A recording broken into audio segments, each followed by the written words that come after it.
हरियाणा विधानसभा को कब मिलेगा नेता प्रतिपक्ष? नवंबर में होना है विधानसभा का शीतकालीन सत्र।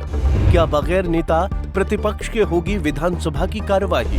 नेता प्रतिपक्ष को लेकर कांग्रेस में जबरदस्त खींचतान। हुड्डा गुट और सैलजा खेमे के बीच चल रही जोर आजमाइश। हरियाणा विधानसभा चुनाव के नतीजे आने के बाद नई सरकार ने प्रदेश की बागडोर संभाल ली है। एक दिवसीय विधानसभा सत्र में विधायकों के शपथ ग्रहण के साथ साथ स्पीकर और डेप्यूटी स्पीकर का चुनाव भी संपन्न हो गया। लिहाजा अब सरकार शीतकालीन सत्र बुलाने की कवायद में जुट गई है, जिसे इसी माह यानी नवंबर में 25 तारीख से शुरू हो रहे लोकसभा के शीतकालीन सत्र के शुरू होने से पहले बुलाए जाने की चर्चा है। ऐसे में संभव है कि नवंबर के दूसरे सप्ताह में सत्र बुलाया जा सकता है।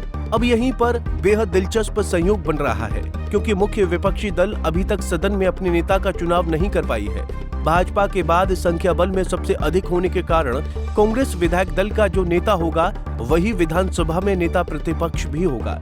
ऐसे में अगर विधानसभा सत्र के शुरू होने तक कांग्रेस अपने विधायक दल के नेता का चुनाव नहीं कर पाती, तो ये पहली बार होगा जब सदन की कार्यवाही बगैर नेता प्रतिपक्ष के होगी। तो क्या जिस हरियाणा में बीजेपी ने लगातार तीसरी जीत हासिल कर इतिहास रच दिया, उसी हरियाणा में क्या कांग्रेस बगैर अपने विधायक दल के नेता के सदन में बैठकर एक अलग इतिहास बनाएगी? दरअसल हरियाणा के चुनावी इतिहास में 20 साल में ये पहला मौका है जब विधानसभा को नेता प्रतिपक्ष के लिए इतना लंबा इंतजार करना पड़ रहा है। विगत 4 चुनावों का ही उदाहरण लें तो हफ्ते से 10 दिन के भीतर नेता प्रतिपक्ष का नाम तय हो गया। बात करें साल 2005 की, तो इस वर्ष कांग्रेस ने प्रचंड बहुमत के साथ इनेलो को सत्ता से उखाड़ फेंका था। 27 फरवरी को परिणाम आए तो मार्च के पहले हफ्ते में पूर्व मुख्यमंत्री ओम प्रकाश चौटाला नेता प्रतिपक्ष बने। 2009 में इनेलो एक बार फिर सत्ता से दूर रही और 22 अक्टूबर को रिजल्ट आने के कुछ ही दिन बाद चौटाला को पुनः नेता प्रतिपक्ष चुन लिया गया। 2014 में चुनाव परिणाम 19 अक्टूबर को आए और पूर्व सीएम ओपी चौटाला के छोटे बेटे अभय चौटाला नतीजे आने के 8 दिन बाद नेता प्रतिपक्ष बने। 2019 में विधानसभा चुनाव के परिणाम 24 अक्टूबर को आए और कांग्रेस इस बार इनेलो को पीछे छोड़कर प्रदेश की मुख्य विपक्षी पार्टी बनी।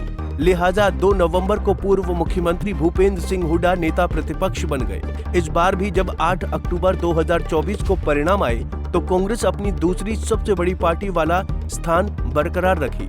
लेकिन अब नतीजे के करीब महीने भर होने जा रहे हैं, लेकिन कांग्रेस अब तक नेता प्रतिपक्ष का नाम नहीं तय कर पाई है। नेता प्रतिपक्ष पद को लेकर जोर आजमाइश। जिस गुटबाजी को विधानसभा चुनाव में कांग्रेस की हार के लिए बड़ी वजह माना जा रहा है, उसमें तनिक भी कमी होती नजर नहीं आ रही है। प्रदेश अध्यक्ष और नेता प्रतिपक्ष जैसे महत्वपूर्ण पद अपने पास रखने वाला हुड्डा खेमा विपरीत परिणाम आने के बावजूद अपनी पकड़ ढीली करने के मूड में नहीं है, जिसकी बानगी 17 अक्टूबर को दिल्ली में पूर्व सीएम भूपेंद्र सिंह हुड्डा के आवास पर उनके समर्थक विधायकों के जमावड़े से स्पष्ट हो गया। इसकी टाइमिंग इसलिए महत्वपूर्ण रही क्योंकि अगले ही दिन यानी 18 अक्टूबर को चंडीगढ़ में दिल्ली के नेताओं की मौजूदगी में हरियाणा के विधायकों की बैठक हुई, जिसमें नेता प्रतिपक्ष का नाम तय होना था, लेकिन ये तय नहीं हो पाया और गेंद आखिरकार हाईकमान के पाले में डालना पड़ा। ऐसे में अब पूर्व केंद्रीय मंत्री कुमारी सैलजा हाईकमान पर दबाव बनाने में जुट गई हैं। वो इशारों में चेताने की कोशिश कर रही हैं कि किसी एक शख्स के हाथ में पूरी कांग्रेस को सौंप देना कितना आत्मघाती हो सकता है। राजनीतिक निर्णय होते हैं और आप भी जानते हैं कि जो भी फैसले होते हैं वो राजनीतिक परिप्रेक्ष्य में होते हैं। अभी चुनाव भी चल रहे हैं कई राज्यों में, तो इन चीज़ों को देखते हुए और आगे आने वाले समय में हाईकमान उचित फैसला लेगा इस बारे में कि हरियाणा के हित में, पार्टी के हित में आगे 5 साल भी हमने, क्योंकि विपक्ष में हैं, कैसे हमने पार्टी को मजबूत करना है, जमीन पर जाकर मजबूत करना है, हमारा संगठन भी नहीं है उसको भी देखें। उन सब चीज़ों को ध्यान में रखते हुए हाईकमान अपना फैसला लेगा।